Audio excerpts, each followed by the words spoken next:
making great time today. This is awesome. I still have a couple miles to go, so fingers crossed. If you own a rental property, here are some things for you to know. First of all, rental properties have more claims on that type of policy than homeowner policies and most other policies that I'm aware of. Reason being is the owner does not live on premises. A tenant does.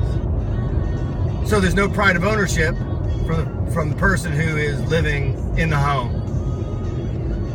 So when you're not on premises, you're not there to see the issues that arise. So when your tenant calls you and says, "Hey, I got water coming through the ceiling. You need to come out and take a look at it." And you go out there, and there right in front of you is a gutter full of pine needles, and because it's clogged, the rain has nowhere to go, so it backs up into the house and is dripping through the ceiling. All right, well, had you lived there, you'd have been able to see that and taken care of it before it became a problem.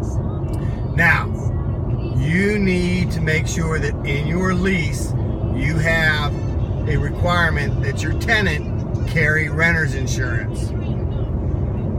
If your tenant is in the kitchen cooking, phone rings, step out on the deck for 20 minutes longer than they thought they were going to be on the phone, they come back in and smoke comes billowing out of the door and there's $40,000 in smoke damage. Well, your rental policy is going to pay for the damage, and your deductible, which is probably going to be fairly high, is going to be paid by you.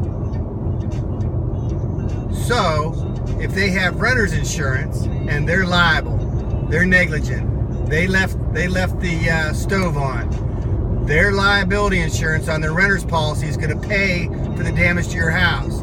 Now you don't have a claim caused by them on your history, and you're not at your deductible.